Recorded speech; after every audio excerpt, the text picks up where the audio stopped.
Hey guys, big news here for Enlisted. We finally have the Battle of Berlin. It is available. You do have to purchase to get into the closed beta testing. This will change in the future, I'm sure of it, and it will be open to everyone. But as of right now, you do have to pay to be able to play in the closed beta. And as you can see, also, there is no campaign in the game right now. There's no academy upgrades, anything like that, no logistics. So save your money if you're waiting for being able to actually progress. But if you're a diehard Berlin fan, you want to get in right now, then you can if you so want to.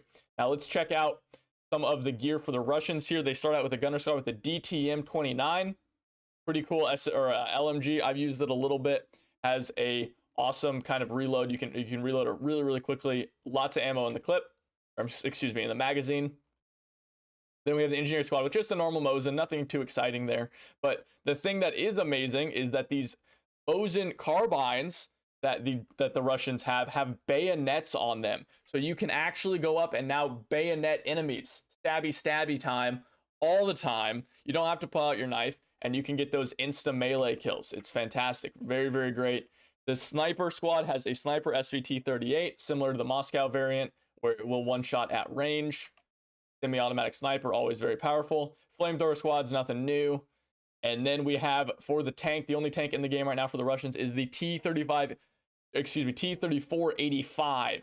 So the mighty T-34, the T-34 is the most produced tank. I don't know if the 85 was more produced than the 76. I'm sure someone in chat can let me know, but the T-3485, fantastic tank, beautiful 85mm Zis gun, 7.62 machine gun on it. It has tremendous firepower, but it has a very long reload time.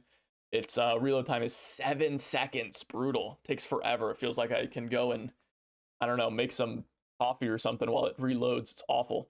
So then for the planes, they get the Yak-9T. For the fighters, both the Germans and the Russians get the same kind of outfit in terms of planes versus, or fighters versus bombers. So the fighters just have machine guns. They don't have any other armament for dropping bombs or anything like that. And then they get the IL-2-37 with the 100 kilogram bombs and 37mm cannon with some extra 7.62 guns on it as well. Now there are other things here, guys, couple other guns. The Russian premium squad comes with the PPD-40 with a bayonet. So this is similar to the other PPD, but it has a bayonet on it. Fantastic. Then the Russians also get the PPS-43. This is kind of similar to the PPK. I haven't got to use this very much, but it's kind of a cool gun. Has a little muzzle brake on it. It's very accurate and hits decently hard. So cool gun there. Then we have the Bomber Squad, which for some reason is a Panzerfaust.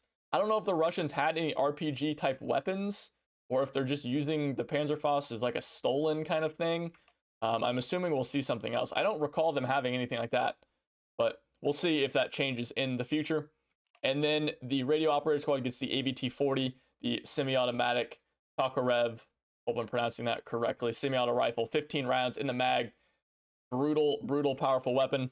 Very good. Let's take a look at the Axis now, guys. The Axis Premium, the Axis Assault Squad comes with the MP-3008, which is fantastic. It's a Sten, essentially. It's like the Germans trying to copy the Sten to replace like a cheap version of the MP-40. You're going to see that as kind of a recurring theme, as the Germans trying to cut down on their production and have like kind of lower quality stuff.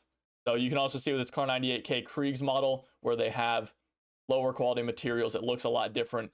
The wood is obviously different. Probably the parts inside are a little bit different. I haven't looked at the stats, but I'm sure the stats are slightly different. Now the Germans do, however, get a shotgun, which is a good change of pace from the other campaigns where only the Allies got the shotgun. It does whopping 2,600 damage nearly.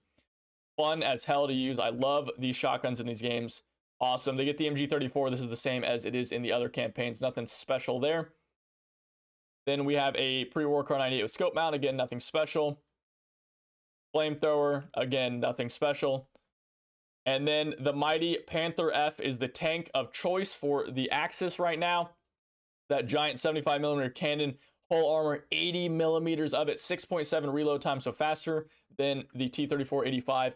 Man, this thing is a beast. It is incredibly hard to take on. Fortunately, everyone does have Bomber Squad, so they're not impossible to destroy, but man, oh man, this is a hard tank to take down, especially in the 85. It's got like very rare chances of pinning around the turret.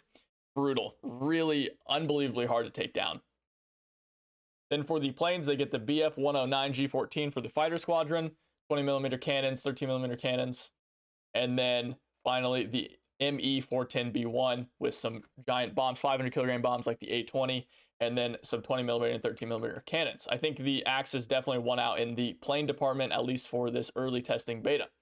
Now for the final weapons here for the Germans, of course we have the premium squad, the 652nd Grenadier Regiment. Pretty sure that's a typo there, but Regiment is what it says as opposed to regiment. It's the MP40/1, which this thing is hysterical. This is like a PPD MP40 where it has like 64 round mags because it has two different magazines, two 32 round magazines attached to it. It's just ridiculous. I feel like this thing would jam all the time. I have no idea, but there you go. We get that. A great premium weapon. I love it.